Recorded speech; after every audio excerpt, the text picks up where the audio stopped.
Hey guys, Sam here with the Film Fan Club. The Crown won a Golden Globe. Best Drama Series. Congratulations. Let's talk about episodes 9 and 10.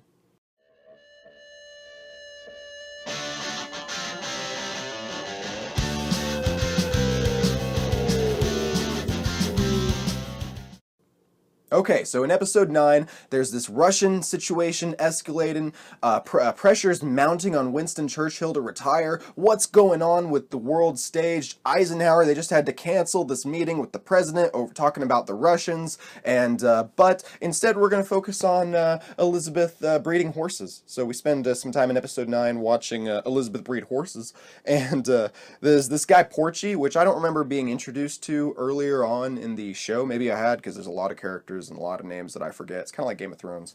But anyways, they'll spend a lot of time, and both of their spouses are getting a little bit jealous. Porchy's like, man, I wish you could just forget about... Porchy's wife is like, I wish you would stop holding a torch for her. And then meanwhile, Matt Smith is like really like concerned about how much time Elizabeth's spending together, and she's like, well, as long as you don't mount him or something. Like, there's this funny horse pun.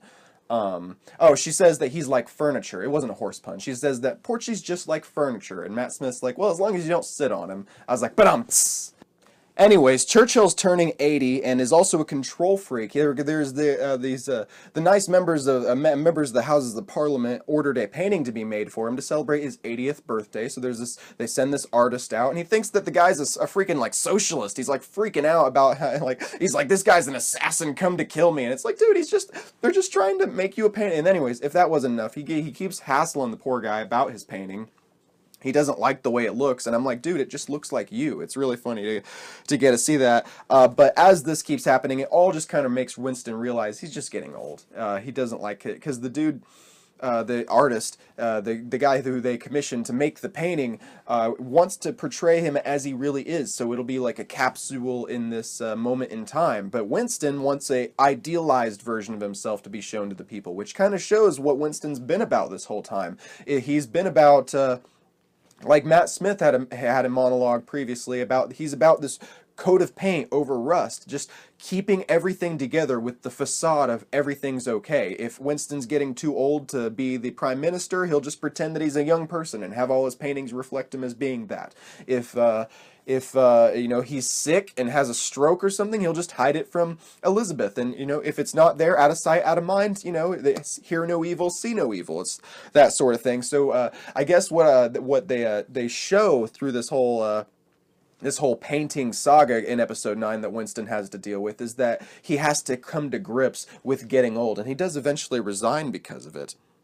This episode actually has a pretty kind of melancholy type ending. It ends with Philip arguing with Elizabeth over the whole her being involved with Porchy so much, and just having, I mean, she didn't cheat on him or anything. They're just spending a lot of time together. But it ends with Elizabeth and Philip arguing a lot, and Winston retiring, burning the painting that was made for him, and it says in the little title card at the end, the end card, I guess, that it's considered one of the lost greatest pieces of history. I guess it's one of the lost artworks of history. So that's really interesting to see. But once we get into episode 10, it's all about Captain Townsend and Margaret. He comes back, and then Elizabeth had promised Margaret, if she just waited while he's gone, she thought that she would lose interest, but while Captain Townsend's away for 2 years, if by the time that he came back she was still interested, they could get married.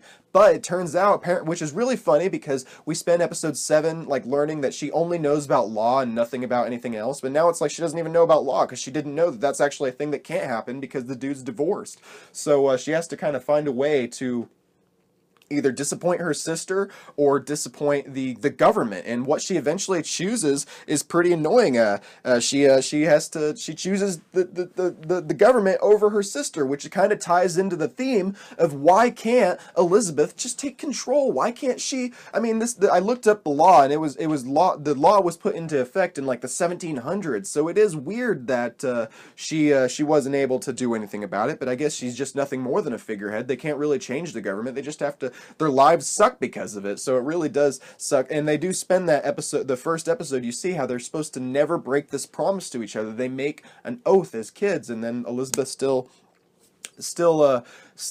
breaks the promise. And then she's also, after arguing with Philip, people think that they'd be better off if Philip maybe went to open the Olympics, and then eventually that turns into a 5-month tour. So the season ends with Philip going away, and Elizabeth is just kind of left to deal with what's going on, and she's just like, holy crap, what have I become? There's this kind of shot of her where she has the crown on, she's got the dress on, she looks as powerful as ever, but it's like she's got nothing. She doesn't have the love of her sister, the love of her husband. Her father has passed away, unfortunately. Her mother thinks that she's unfit, as revealed in one of the previous episodes. What is it all worth if this is what her life's going to be? Because, I mean, I couldn't imagine being the richest, most powerful person in the world, but you still can't even let your sister marry the person that she loves? What's that about? Oh my gosh. There's a lot of other stuff that, I mean, we do see some tension building in the Middle East, and the new prime minister, as Winston has been pushed out, is Prime Minister Eden, the foreign secretary. He's like practically dying by the end of this episode, by the end of the season, so I don't know what's to come when it comes to the actual tensions on the world stage between the Middle East, between Russia, between, you know, all of them, and England. What's going to happen? Will the actual head of government, prime minister, be in good health by the time season 2 starts? What's left of Margaret and Elizabeth's relationship? Will they have one? Will Philip finally grow a pair and stand? Well, I mean, I guess he's been standing up and kind of complaining a lot during this season, so he doesn't really need to stand up. He's as much as just kind of, him and Elizabeth need to find a way to be more compatible. They need to actually have, I mean, because they're still together to this day, so obviously they find a way, but I would like to see how Philip does settle into his role. I mean, it's really weird that he's still not the king. I understand a lot of people, I got some great response for the first 2 reviews that I did for this. Check them out in the link below if you haven't yet, but they've been trying to kind of keep me up to date with the state of, as I raise questions about government and British monarchy. You guys have been doing some great work answering my questions in the comments section below, so I appreciate that. What are you guys looking forward to in season 2 of The Crown? Let me know that in the comments section below. I'm definitely looking forward to it, although I would like to see some more international affairs explored, but also I understand that this is supposedly about Elizabeth. I mean, they got to make Elizabeth a more likable character. Do I think Claire Foy should have been Best Actress in a drama series for this show? I don't know, because I just thought a lot of it was just kind of her being sad and, you know, being a bitch a lot of the time. There wasn't a lot of variance on the emotional spectrum from her, for me at least. Maybe I'll need to go back and rewatch it, but I think that she does a good job portraying this cold kind of evolution into how Elizabeth becomes the Queen of England. She goes from being Elizabeth Windsor to Queen Elizabeth II.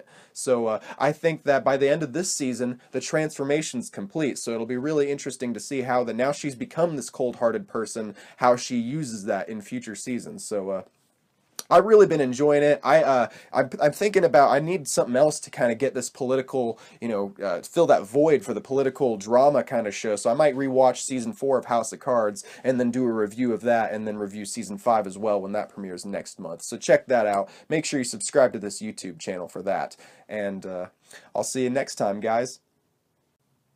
If you enjoy this content, make sure you subscribe to this YouTube channel for more videos like this. We got TV reviews, movie reviews, recaps, Monday News Dump, Throwback Thursdays, all sorts of good stuff. Plus, follow me on Twitter and Instagram as well, @Samuel D. Carrico. I'll see you next time, guys. Have a good one.